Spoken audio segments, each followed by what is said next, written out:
안녕하세요. 저는 온갖 불행을 다 겪고 이제야 행복을 찾아 누리고 있는 30대 여자입니다. 누가 그러더라고요. 사람은 살다 보면 정말 별의별 일을 다 겪는다고요. 사실 전 그러지 않을 줄 알았어요. 세상에 빛을 본 그 순간부터 제 인생은 완벽한 험지였거든요. 부모 사랑 한번 느껴보지 못하고 험난한 곳에 내던져진 저에게 인생이 확 뒤바뀔 수 있을 정도의 일 같은 건 절대 찾아오지 않을 거라 생각했습니다. 그런데 인생이라는 건 정말 한 치 앞도 알 수 없는 거였다는 걸 최근에서야 깨닫게 됐어요. 오늘은 제 삶에 어떤 기적이 찾아왔는지에 대해 이야기해보려고 합니다. 그럼 제 이야기 지금부터 잘 들어주시면 감사하겠습니다.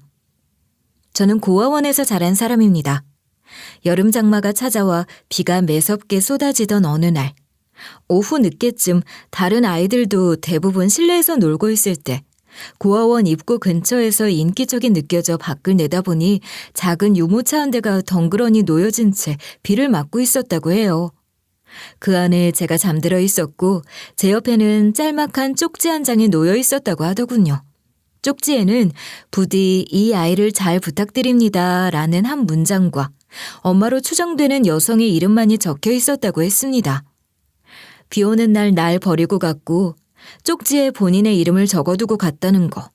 그게 제가 친엄마에 대해 유일하게 알고 있는 거였습니다.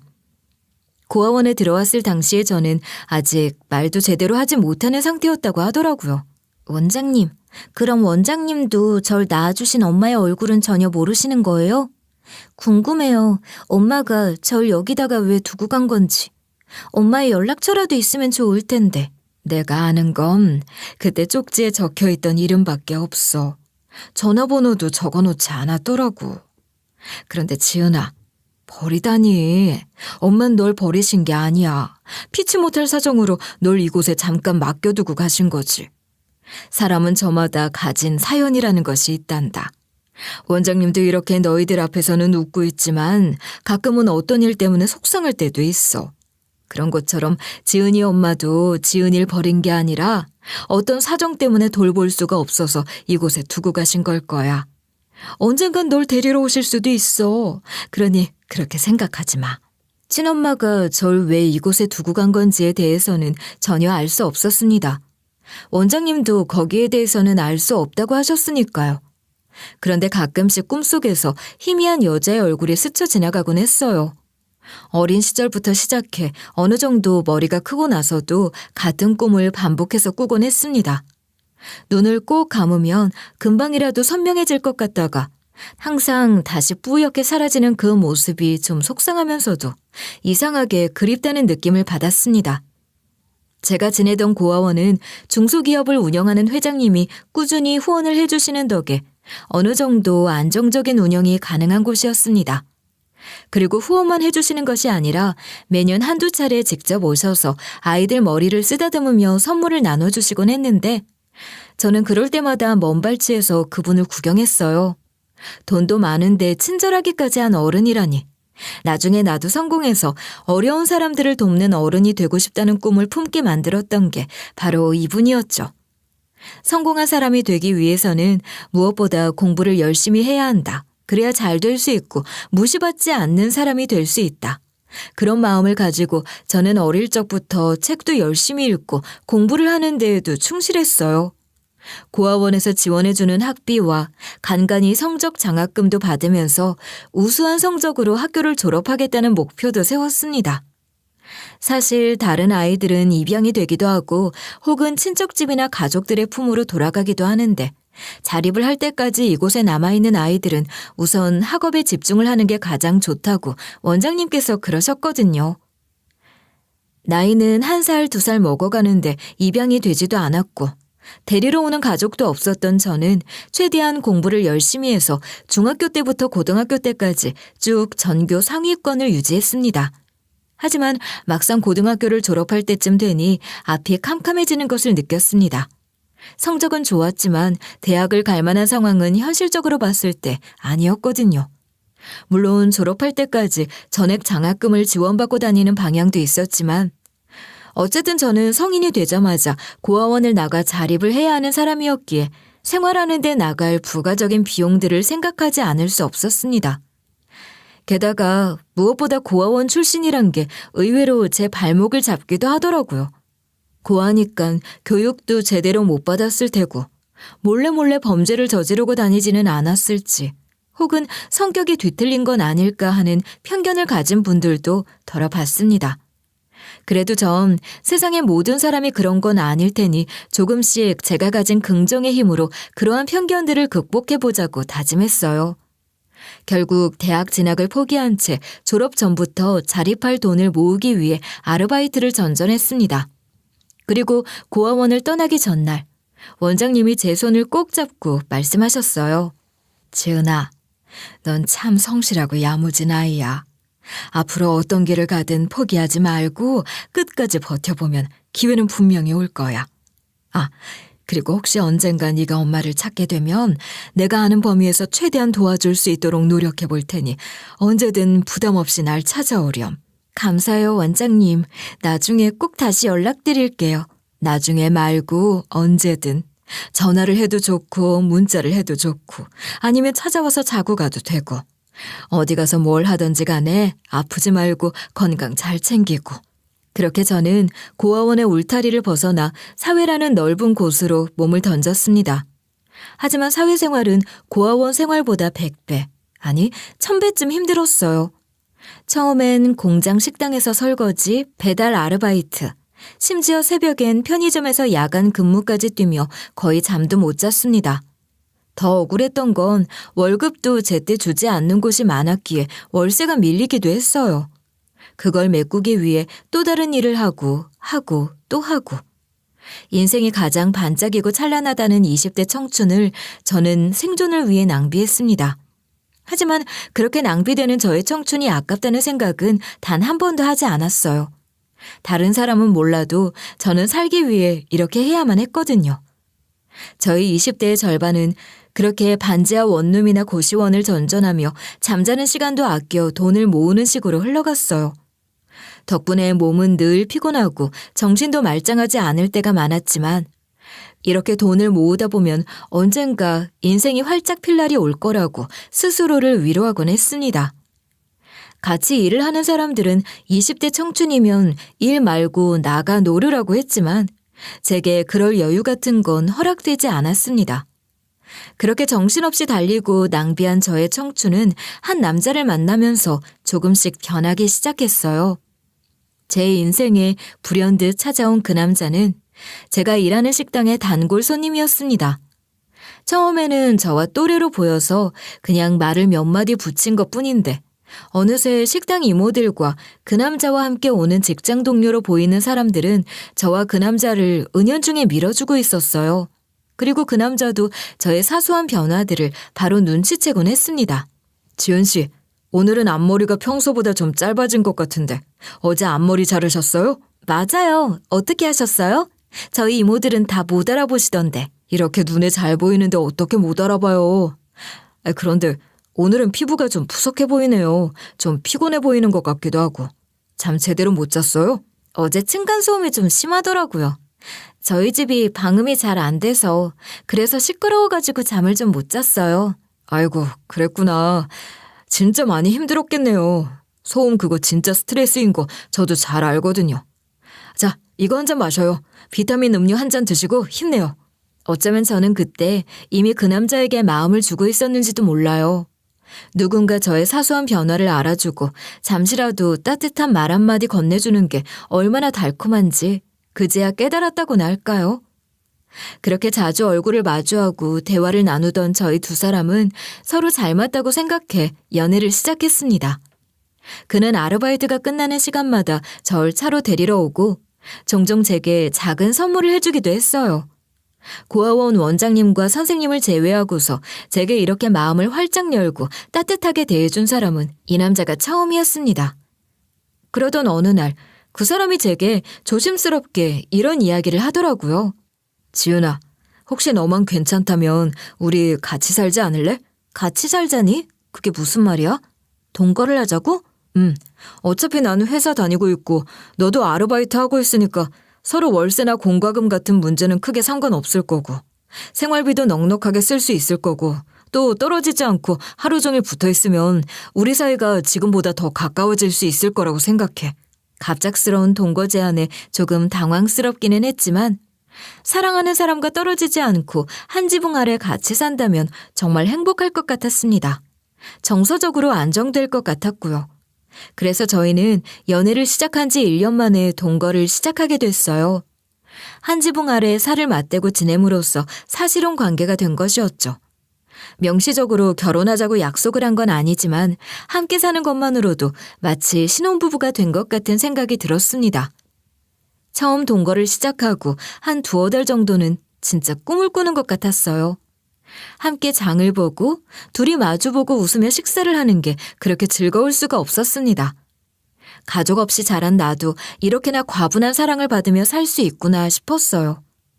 그런데 이 행복이 얼마나 쉽게 깨질 수 있는지 그때의 저는 정말 조금도 생각하지 못했습니다. 처음엔 함께라는 이름으로 그저 행복한 시간들을 보냈지만 그 기간이 점차 길어지고 서로가 서로에게 당연한 존재가 되면서 저희의 관계는 조금씩 변화하기 시작했어요. 지은아, 미안한데 나 돈 좀 빌려줄 수 있을까? 내일 모레가 월급날이니까 그때 입금해 줄게. 응? 자기 일주일 전에도 나한테 5만 원 빌려갔잖아. 또 돈이 필요해? 나도 그렇게 돈이 많지는 않은데 얼마나 빌려주면 되는데? 한 10만 원 정도만 빌려주면 돼. 쓸 곳이 있어서 그래. 통장에 그 정도는 있지? 좀 부탁할게. 어느 날부턴가 그 사람은 제게 돈을 조금씩 빌려가기 시작했습니다. 처음에는 몇천 원 정도였는데 시간이 지날수록 그 금액은 커져가고 있었어요. 한두 번은 무슨 일이 있나 보다 싶어 넘어갔지만 횟수가 반복되고 금액도 나날이 커지면서 불안감이 생기기 시작했습니다. 분명 그 사람이 저보다 좋은 직장을 다니고 있고 월급도 저희 2배 가까이 받는데 그 돈은 다 어디로 가고 아르바이트를 전전하는 제게 돈을 빌려가는 건지 도무지 이해가 안 가더라고요. 얼마 안 되는 급여를 받는 저도 한 달 동안 아끼고 아껴서 생활을 하는데 말이죠. 게다가 월급날 빌려간 돈을 돌려주겠다는 약속도 지키지 않았습니다. 월급날이 지나도 빌려간 돈을 갚을 생각도 하지 않았어요. 그런데 웃기게도 친구들과 술은 잘 먹고 돌아다니더군요. 말없이 고주망태가 되어 새벽에 집에 들어온 적도 많았습니다. 이 모습을 지켜만 보고 있던 저도 점점 화가 치밀어 오르더군요. 자기 월급날 지나지 않았어? 나한테 빌려간 돈 돌려주겠다고 한 지가 언젠데 왜 아직도 안 줘? 총 합해서 28만 원이야. 이번 달 15만 원에 지난달 13만 원 빌려간 것도 아직 안 갚았잖아. 빨리 좀 갚아줬으면 좋겠는데 나도 내야 할 돈 있단 말이야. 아 진짜 내가 뭐 그 돈 떼먹고 도망가겠어? 기다리고 있으면 어련히 알아서 주는데 왜 자꾸 옆에서 닥달해. 몇 푼도 안 되는 돈 가지고 쪼잔하게 굴지 좀 말자 진짜. 쪼잔하게 구는 게 아니라 당연히 돌려줘야 하는 거 아니야? 5만 원 정도면 안 받아도 상관없는데 거의 30만 원 가까이 빌려가고 안 갚는 건 좀 아니지. 너 나 사랑한다며. 사랑하면 기다려줄 줄도 알아야 하는 거야. 내가 알아서 챙겨줄 테니까 제발 좀 기다려. 돈 가지고 이렇게 은근슬쩍 압박 주는 거 그거 상대방한테도 스트레스야. 나중에 줄게. 알았지? 어이가 없었습니다. 빌려간 돈을 받아내려고 하는 건 돈을 빌려준 사람이 당연히 행사할 수 있는 권리 아닌가요? 그런데 이렇게 적반하장으로 뻔뻔하게 나오니 할 말이 없더군요. 시간이 가면 갈수록 그 사람에게서는 연애 때의 다정한 면모를 찾아보기가 힘들어졌습니다. 사람이 어떻게 이렇게 변할 수가 있을까 싶을 정도로 완전히 다른 사람이 되어 있었어요. 시간이 흐를수록 달라지는 건 그의 태도만이 아니었습니다. 언행조차도 조금씩 달라지고 있었어요. 시도 때도 없이 폭언과 무시를 하는 건 일상이었으며 점점 저를 구속하려 들기도 했습니다. 몇 없는 친구들과 연락을 하고 있으면 옆에 착 달라붙어서 누구와 무슨 이야기를 나누는지 감시를 했고 밤 9시가 넘어서 집에 들어오면 정신이 나가버린 사람처럼 눈이 뒤집혀서는 소리를 지르기도 했어요. 너 지금 장난치는 거야? 지금 시간이 몇 시야? 9시가 넘었잖아. 연락 한 통 없이 어딜 그렇게 쏘다니는 거야? 내가 오늘 친구 만나러 갔다 온다고 얘기했잖아. 내가 문자도 남겼고. 그리고 당신은 친구들 만나거나 회식하면 나보다 훨씬 더 늦게 들어오잖아. 그래놓고 내가 9시 넘어서 들어오는 게 늦게 들어오는 거라고? 양심 있어? 야, 너 솔직히 말해봐. 남자랑 놀다 온 거지? 나한텐 친구 만난다고 하고서 다른 남자랑 바람피고 온 거잖아. 그치? 이제는 무지성으로 의심까지 해대는 그를 보면서 저는 할 말을 잃었습니다. 대체 어디서부터 잘못된 건지 종잡을 수가 없었어요. 말을 하면 대꾸를 한다고 난리, 말을 안 하면 잘못을 인정하는 거냐고 난리. 뭘 해도 난리를 치는 통에 저는 하루하루를 살아가는 게 점점 힘이 들었어요. 처음에는 의심할 여지도 없이 분명 둘 다 사랑만이 가득했는데 왜 갑자기 관계가 이렇게 되어버린 건지 알 수가 없었어요. 그렇게 저는 시간이 흐르면 흐를수록 아무것도 할 수 없다는 무기력에 잠식되어 가기 시작했습니다. 누군가가 제 목을 서서히 조여서 숨을 쉴 수 없게 만드는 것 같다는 느낌을 받기도 했어요. 그러던 어느 날 무기력과 우울에 빠져있던 제게 한 통의 전화가 걸려왔어요. 그 사람은 다름 아닌 고아원 원장님이셨습니다. 지은아, 전화가 들어와 있길래 걸었어. 잘 지내고 있지? 안 그래도 너한테 연락할까 싶던 참이었는데 우리 마음이 서로 통했나 보다. 네, 원장님, 잘 지내고 있어요. 그런데 저한테 연락을 하려고 하셨다고요? 너 오늘이나 내일 시간 괜찮으면 오랜만에 얼굴 한번 볼까? 얼굴 보고 이야기할 것도 좀 있고 보고 싶기도 하고. 시간 괜찮니? 원래라면 당연히 좋다고 외쳤겠지만 오랜만에 뵙는 원장님의 만남 요청을 선뜻 받아들일 수 없었습니다. 거울 속 전 정말 못 봐줄 만큼 초라해져 있었거든요. 그런데 이상하게 원장님에게 기대고 싶다는 마음이 들었어요. 사실 제가 먼저 원장님께 전화를 걸었다가 괜히 목소리를 들으면 눈물을 흘릴까 싶어 후다닥 끊어버렸거든요. 그렇게 만난 자리에서 원장님이 제게 내민 종이 한 장이 세상을 바꿔놓을 줄은 몰랐어요. 그 종이에 적혀 있는 건 바로 한 회사의 인턴 채용 공고문이었습니다. 지은아, 여기 한번 지원을 해보는 게 어떻겠니? 너도 알겠지만 여기는 나름 경제적으로는 안정적인 회사야. 네가 있었을 때부터 꾸준히 우리 고아원을 지원해주는 회사이기도 하고 우리랑 협약이 되어 있어서 우리한테도 공문이 날아왔는데 보자마자 네 생각이 제일 먼저 나더라고. 이런 회사에서 과연 저 같은 사람을 뽑아줄까요? 전 회사 생활을 해본 적도 없고 학력도 모자라고. 이번 인턴 모집 전형은 고졸 채용 전형이라 학력 같은 건 전혀 걱정하지 않아도 돼. 그리고 네가 어디가 어때서 그래? 얼굴 이쁘지, 똑똑하지, 야무지지. 내가 여태까지 많은 아이들을 만나왔지만 너만큼 똑부러진 애는 없었어. 지은아, 그러니까 걱정하지 말고 지원이라도 한번 해봐. 붙으면 좋은 거고 떨어진다 해도 경험인 거지. 처음 그 공고문을 봤을 땐 걱정이 먼저 앞섰습니다. 제대로 된 직장 없이 아르바이트만 하다 보니 회사 면접 같은 건 가본 적도 없는데 라는 생각이 들었지만 그래도 언제까지나 아르바이트를 전전하고 살 수는 없다 싶었던 저는 용기를 내서 지원서를 작성해냈어요.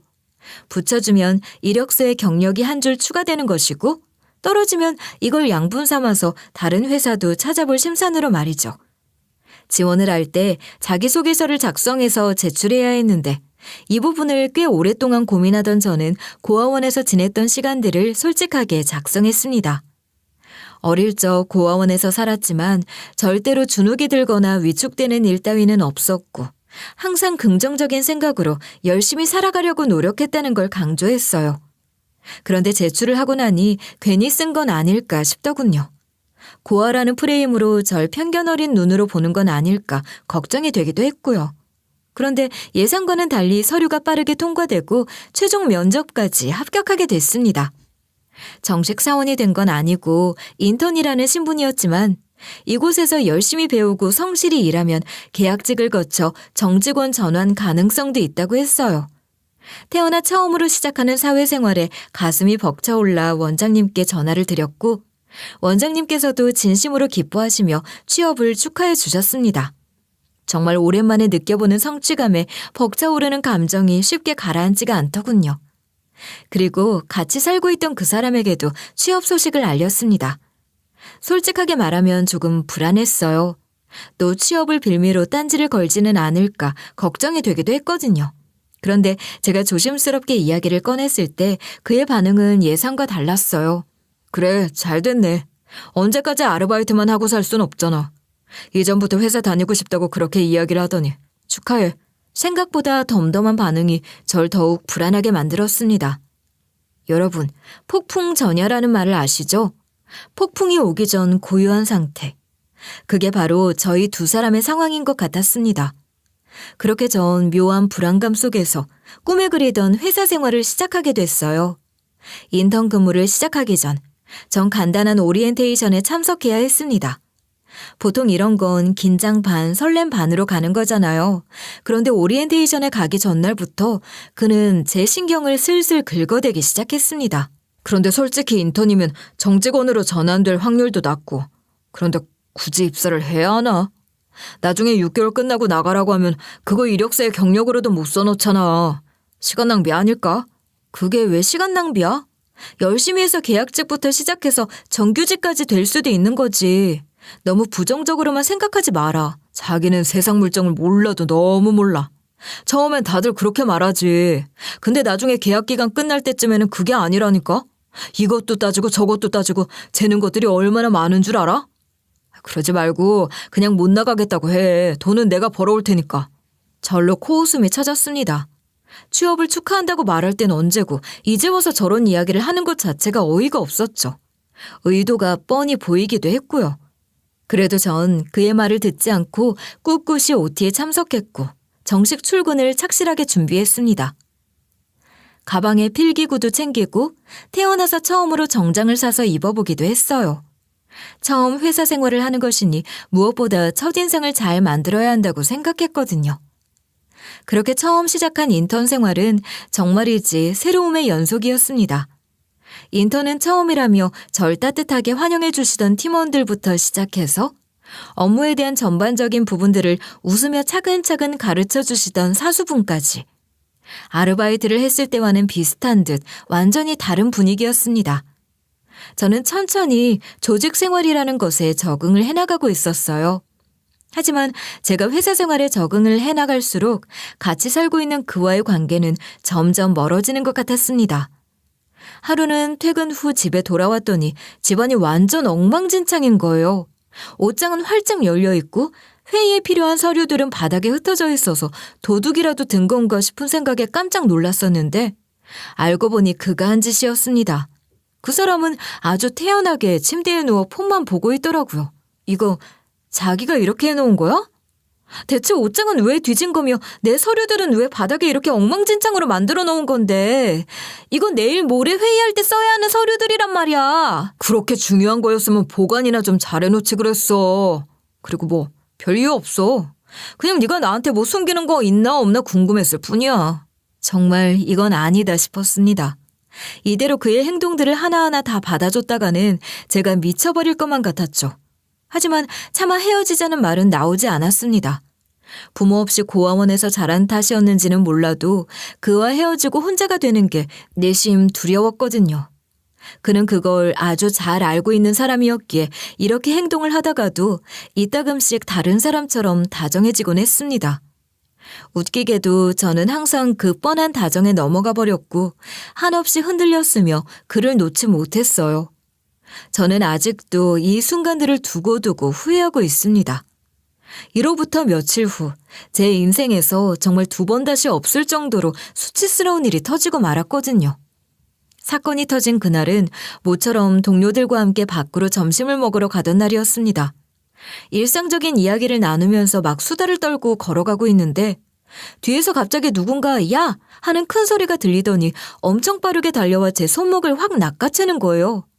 너무 놀라 뒤를 돌아본 저는 제 손목을 잡은 사람의 얼굴을 보고 놀라지 않을 수 없었습니다. 그 사람은 바로 저와 같은 집에 살고 있던 남자였어요.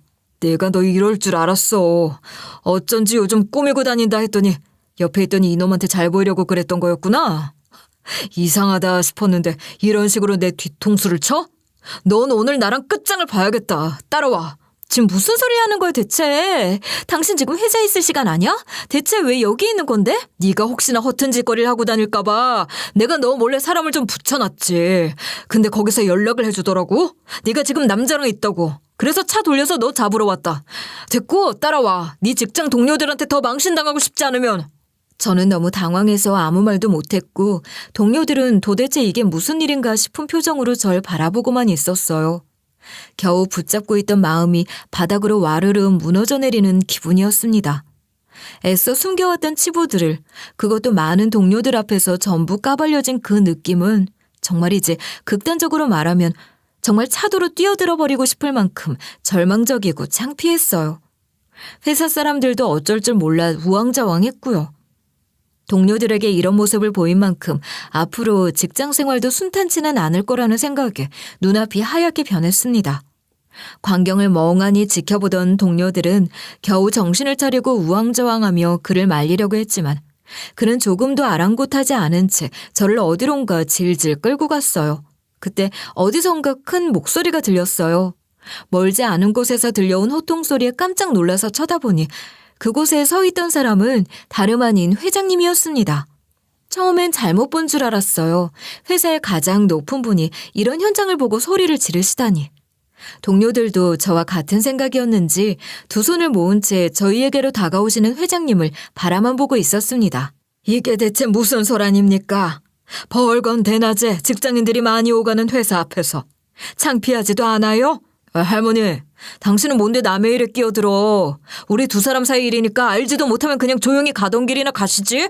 둘 사이에 무슨 일이 있었던 간에 이렇게 여자를 거칠게 끌고 가면 안 되지. 상대방이 싫다고 하는데도 막무가내로 끌고 가는 건 경찰에 신고할 수 있는 사유가 될 수 있다는 건 몰라요? 아가씨, 이 남자분 따라가고 싶지 않은 거죠? 그런 거라면 날 따라와요. 근데 이 할머니가 보자 하니까 진짜 당신이 뭔데 내 여자친구를 데리고 가? 저는 어안이 벙벙한 상태로 가만히 서 있다 회장님의 한마디에 정신이 번쩍 들어 그가 잡고 있던 손을 뿌리치고 회장님을 따라갔습니다. 절 따라오려던 그는 옆에 서 있던 회사 동료들에게 붙잡혀 꼼짝도 하지 못했어요. 대체 이 상황은 뭐라고 설명을 해야 하는 건지. 회장님을 따라 계단을 올라가는 중에도 머릿속이 복잡하게 엉키는 것 같았습니다. 그렇게 제가 들어간 곳은 회사 건물 제일 높은 층에 있는 화장실이었습니다. 한 번도 와본 적 없는, 감히 일반 평사원은 들어올 생각도 하지 못한 곳이었죠. 회장님은 웃으며 제게 차를 한 잔 타서 건네주셨고 전 말없이 소파에 앉아 회장님을 쳐다봤어요. 어린 시절 우리 고아원에 찾아가 아이들에게 참 잘해주셨던 분. 그분은 당연히 수많은 아이들 중 하나였던 절 기억하지 못하겠지만 저는 그 시절 그분의 모습을 선명하게 기억하고 있었습니다. 롤모델이었던 분 앞에 이렇게 초라한 모습으로 앉아있으니 그건 나름대로 참 창피하더라고요. 많이 놀란 것 같은데 괜찮아요? 아까 그 사람 정말 남자친구 맞아요? 네, 맞습니다. 같이 살고 있는 남자친구인데 저한테 집착을 좀 해서요. 괜히 소란 피운 것 같아서 죄송합니다. 회장님 별 면목이 없습니다. 왜 날 볼 면목이 없어요? 잘못은 남자친구가 한 건데. 그리고 내가 여기로 데리고 온 건 내가 아가씨한테 직접 물어보고 싶은 게 있어서예요. 저한테요? 아가씨 이름이 김지은 맞죠? 인턴 채용할 때 내가 서류를 봤었을 땐 희망고아원 출신이라고 되어 있던데 맞나요? 네, 맞아요. 태어난 지 얼마 안 됐을 때 어머니가 절 희망고아원 문 앞에다가 두고 가셨다는 이야기를 들었어요. 그때부터 성인이 되기 전까지 쭉 고아원에서 생활했어요. 그럼 혹시 아가씨를 버리고 간 어머니 이름이 뭔지 기억해요? 전 순간 고아원에서 원장님이 보여줬던 그 짧은 쪽지에 적힌 이름을 떠올렸습니다. 나도 모르게 그 이름을 중얼거리듯 말씀드렸어요. 어릴 때부터 지금까지 어머니에 대해 기억하고 있는 건 그거 하나뿐이었으니까요. 그렇게 어머니의 성함을 말씀드린 그 순간 회장님이 갑자기 제게 다가와서는 절 확 껴안으시는 거예요. 너무 세게 꽉 끌어안아서 숨이 막힐 정도였어요. 순식간에 일어난 일에 너무나도 당황스러웠습니다. 이런 상황에서는 어떻게 대처를 해야 하는지, 나도 회장님을 끌어안아야 하는 건지 아니면 밀어내야 하는 건지 갈피를 잡지 못했어요. 그렇게 회장님은 한참 동안 절 끌어안고 계시다 이내 품에서 놓아주셨습니다. 그리고 고개를 들어 제 눈을 똑바로 보며 한 단어 한 단어 뱉어내듯 말씀하시더군요. 미안해요. 많이 당황스러웠죠? 다름이 아니라 아가씨가 말한 그 이름을 가진 사람, 아가씨를 낳은 친어머니가 바로 내 딸이에요. 무슨 말씀을 하시는 거예요? 그러니까 제 어머니가 회장님의 따님이시라고요? 우리 딸은 결혼도 하지 않은 채 임신을 하게 됐어요. 당연히 딸을 임신시킨 놈은 딸을 끝까지 책임지지도 않고 도망을 쳤고 우리 집은 난리가 났죠. 남편이 너무 가부장적인 데다가 보수적인 사람이라 혼전 임신을 절대 받아들일 수 없다고 얼른 뱃속에 붙은 혹을 떼고 오라고 했어요. 그렇지 않으면 호적에서 이름을 파버리겠다는 식으로 말을 했거든요. 그런데도 절 낳으신 거고요. 처음엔 지우려고 했어요. 그런데 차마 뱃속에 들어선 생명을 지울 수가 없다고 제발 도와달라고 엉엉 소리내서 우는데 엄마로서 마음이 정말 미어지더군요. 그래서 엄마로서 도울 수 있는 건 모두 다 했어요. 물론 남편이 알지 못하도록 몰래. 회장님의 도움 끝에 어머니는 무사히 절 낳을 수 있었지만 나중에 닥친 여러 가지 문제들로 인해 절 끝까지 책임지지 못하고 고아원에 맡기신 것이었고 회장님은 제가 그 고아원에 있다는 걸 알고 있었기에 꾸준히 그곳에 후원을 하셨던 거였습니다. 이 말도 안 되는 이야기를 듣는 내내 머릿속이 하얗게 백지장처럼 변하는 것 같았어요. 그렇게 절 고아원에 맡긴 어머니는 끝끝내 절 만나지 못하고 몇 해 전 위암투병 중 세상을 떠나셨다고 했습니다. 살아계실 때 이렇게 자란 모습으로 만나지 못한 게 못내 아쉬웠어요. 이 사실을 조금 더 빨리 알았더라면 좋았을 텐데 싶었지만 회장님도 선뜻 제게 다가와 이야기를 꺼내기 힘드셨을 것 같다는 생각도 들었습니다. 세상을 떠난 친어머니와 졸지의 외할머니가 된 회장님, 그리고 지금 제가 겪는 모든 불행, 이게 다 한자리에서 스파크가 튀며 폭발하는 느낌을 받았어요. 회장님은 한참을 가만히 있다가 이내 그에 대한 이야기를 꺼내셨습니다. 아까 그 남자친구라고 했죠? 평소에도 그렇게 지은 씨를 막대하나요? 네, 원래는 그러지 않았었는데 같은 집에서 살고 나서부터 본성을 드러내더라고요. 손버릇도 안 좋고 돈도 막 빌려가고 맨날 빚고기나 하고 그냥 관계를 끝내버리고 싶은데 솔직히 겁이 나요. 그렇게 직원분들이 보는 앞에서도 난리를 치는데 제가 헤어지자고 말하면 어떤 일이 일어날지 뻔히 보여서 그리고 만천하에 망신을 당했으니 회사도 그만둬야 할 것 같아요. 피해자는 지은 씨인데 왜 지은 씨가 회사를 그만둬요? 그러지 말아요. 이 일은 내가 해결해 줄 테니 아무 걱정하지 말고요. 이런 건 정신을 똑바로 차리고 법적으로 대응하는 법을 알아봐야 해요. 제 손을 꼭 잡아주는 그 손길, 그리고 절 바라봐주는 그 눈빛이 참 단단하다고 느껴졌습니다. 분명 저는 마음 깊은 곳에서 불안을 느끼고 있었는데 그 눈빛을 보는 순간 거짓말처럼 불안이 싹 사라지는 듯한 느낌을 받았어요. 저는 그날 집에 들어가지 않았습니다. 그와 마주쳐서 좋을 게 없다고 생각했기에 회사에 있는 숙직실에서 하루를 보냈어요. 그리고 회장님은 다음 날 제게 변호인단을 연결시켜 주셨습니다. 1인 변호사가 아니라 꽤 규모가 있는 법무법인에서 절 맡아주신 것이었어요. 그리고 저의 이야기를 들으시고는 최대한 많은 증거를 모아놓으라고 조언을 해주셨습니다. 그 조언에 따라 우선 휴대폰 녹음부터 시작했습니다. 사실 그전까지는 녹취 같은 건 미처 생각지도 못하고 있었어요. 같이 사는 사람인데다가 좋아하는 사람인데 이렇게까지 해야 하나 싶었거든요.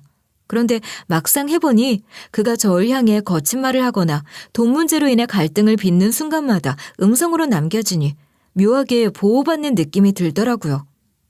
또 SNS, 메신저 대화 등에서 그가 저에게 퍼부었던 욕설이나 협박 등을 하나하나 캡처해서 저장해 두었고 주고받은 금전거래 내역도 일일이 뽑아서 파일로 정리해 두었습니다. 원래는 제가 제대로 신경도 쓰고 있지 않았던 송금 기록들이 법정에서는 큰 무기가 된다고 했어요. 이런 식으로 체계적으로 증거를 모아두면 결국에는 제가 승소를 할 수 있다고 하시더라고요. 그리고 본격적으로 고소장을 접수하기 전 회장님은 제게 이렇게 말씀하셨습니다. 그동안 고생 참 많았겠네요. 이런 일이 있어도 맘 편히 다른 사람한테 털어놓지도 못하고 얼마나 속을 썩였을까. 이제 그런 일 평생 겪지 않도록 든든하게 보호해 줄게요. 내일이면 모아둔 증거들을 가지고 소장을 접수하러 가는데 상대방이 어떻게 나오느냐에 따라 싸움이 길어질 수도 있어요. 네, 그건 각오하고 있어요.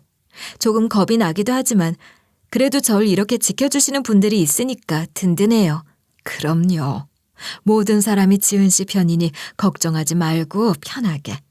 꼭 이 싸움에서 이기겠다는 생각만 해요. 저는 고소 전날 반차를 내고 그가 출근을 해서 집을 비운 사이에 옷가지 등을 챙겨 회장님이 준비해 주신 숙소에서 머물렀습니다. 그에게서 미친 듯이 전화와 문자들이 쏟아지기 시작했지만 조금도 아랑곳하지 않았죠. 그에게 소장이 직접적으로 전달될 때까지 저는 그의 연락을 모조리 다 무시했습니다. 회장님의 배려로 직원분들에게는 들키지 않을 수준에서 경호까지 받을 수 있었어요. 다행히 이전처럼 그가 회사로 직접 찾아와 난동을 피우는 일까지는 일어나지 않았습니다. 그렇게 한 달 정도의 시간이 지난 어느 날, 그가 소장을 전달받았는지 제게 미친 듯이 잘못했다는 문자를 보내기 시작했습니다. 문자 메시지에는 이해해줘. 내가 그동안 힘들어서 그런 거야. 원래 부부처럼 지내면 이런 싸움 정도는 누구나 해. 네가 예민한 거야.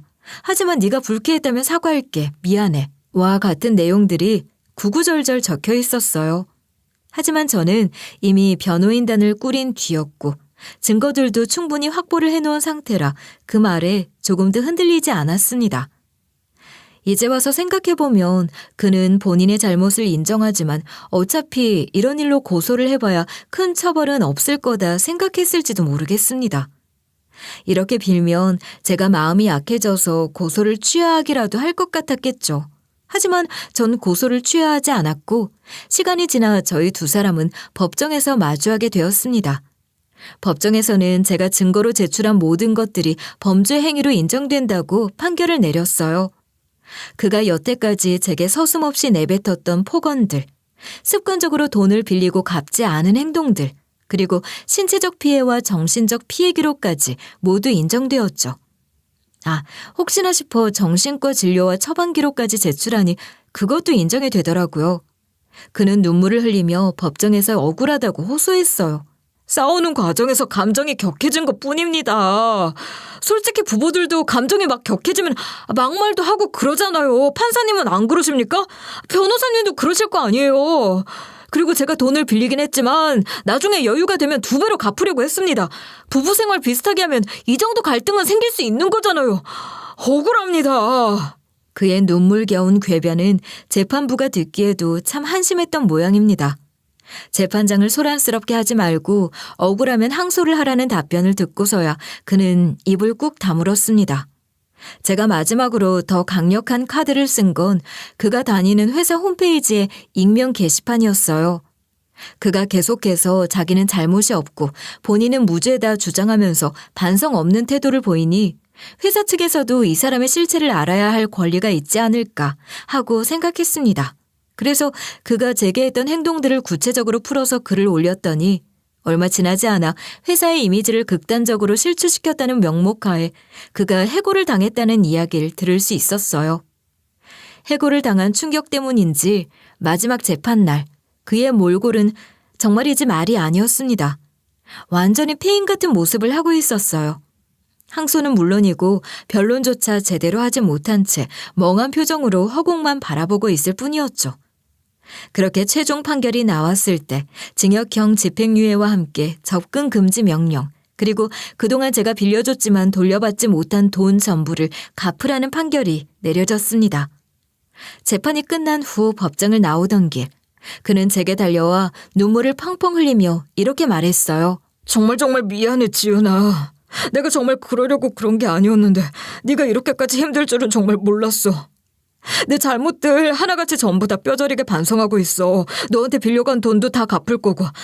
있잖아, 근데 이미 법적으로 내려진 판결은 뒤집을 수 없다고 하지만 회사 게시판에다가 올린 건 뒤집을 수 있다고 생각하거든.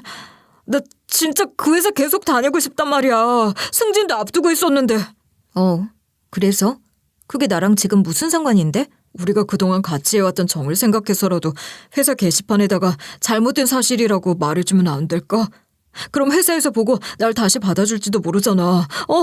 제발. 가장 힘들 때 날 괴롭히고 벼랑 끝에 몰아넣은 사람이 누군데 이제 와서 용서를 해달라고? 난 지금 네가 겪고 있는 고통의 10배, 아니 100배 넘는 괴로움에 시달리면서 여기까지 이악 물고 버텨왔는데 넌 고작 해고당한 거 하나 때문에 나한테 용서를 비는 거야? 끝까지 역겹고 가증스럽다. 그럴 일은 없을 거야. 우리 사는 동안 다시는 마주치지 말자. 너무 역겨웠습니다. 정작 사과를 해야 할 상황에 대해서는 전혀 용서를 빌지 않고 고작 회사 때문에 제게 무릎을 꿇고 비는 그 인간의 모습을 보는데 내가 저런 인간을 좋다고 만나고 같이 살기까지 했다는 게 참 한심할 정도였어요. 그렇게 소송이 마무리된 이후 저는 회장님이 계약을 해주신 새로운 거처로 이사를 했고 접근 금지 명령 덕분에 그 인간은 제 근처에도 얼씬하지 못했습니다.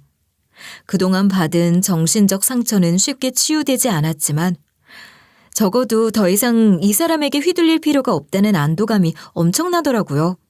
그리고 회사에서도 업무에 집중할 수 있는 환경이 만들어졌습니다. 동료들도 모두 사실을 알고 나니 오히려 잘 견뎌냈다며 응원해 주었죠. 아마 저 혼자였다면 상상도 할 수 없었던 일이었을 겁니다. 고소는 물론이고 이렇게 버텨내는 것도 못했을 겁니다. 모든 일이 회장님 덕분에 잘 마무리될 수 있었던 것 같아 그저 감사한 마음뿐이었어요.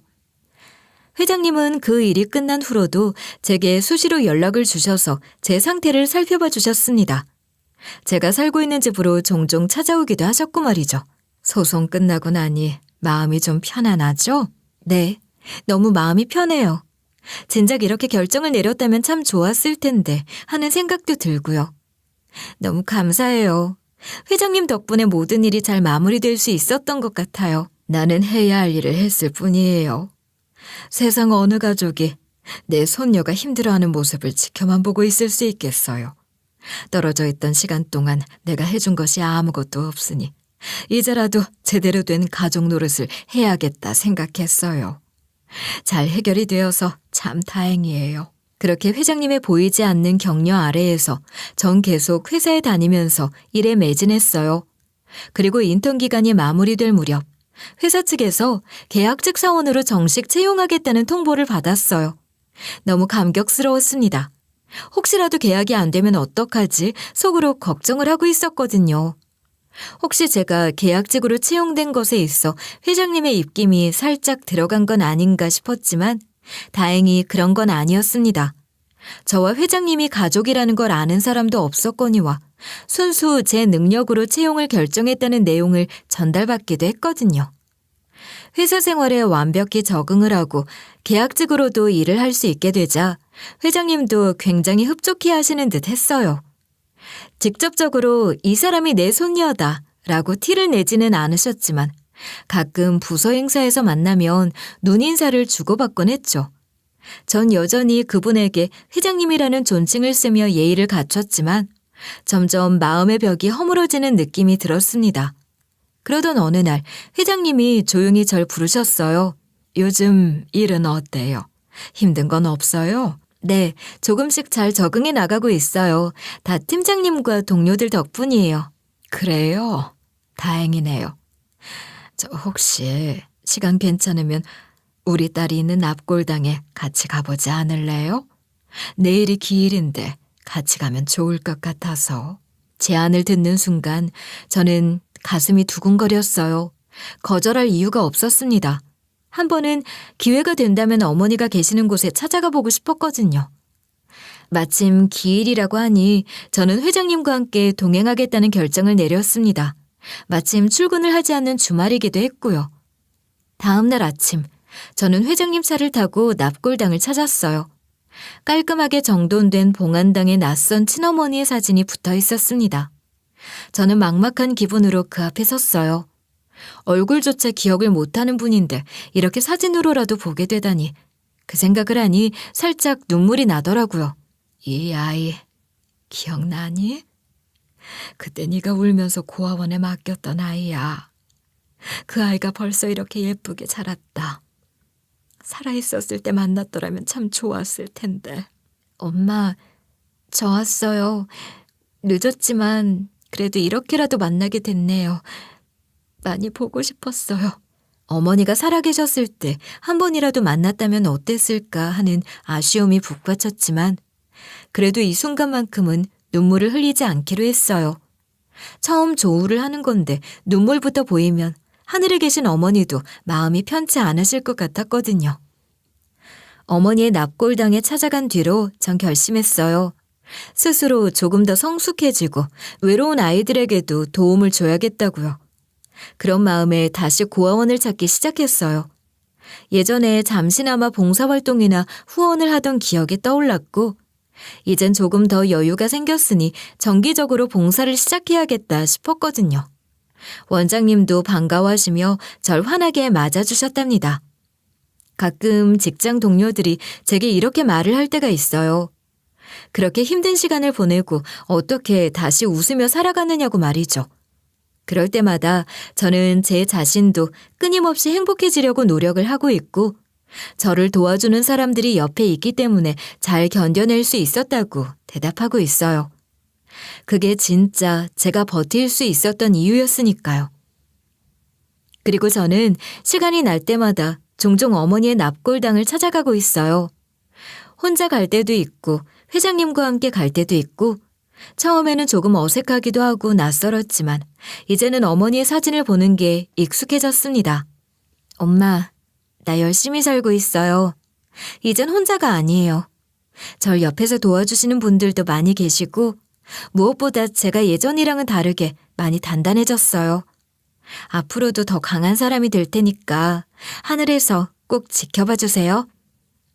그렇게 전 회장님과 함께 가끔씩 고아원에 찾아가 아이들과 웃고 떠들며 행복하게 잘 지내고 있습니다. 언젠가 여유가 된다면 그 시절 회장님이 그러셨던 것처럼 아이들에게 작은 선물도 해주고 세상 밖으로 나가는 법도 알려주고 싶고 다른 사람에게 사랑을 나눠주는 법도 가르쳐주고 싶어요. 제 인생은 태어나서부터 마냥 순탄하지는 않았지만 그래도 지금은 모든 일이 마무리되고 하루하루 행복하게 잘 지내고 있습니다.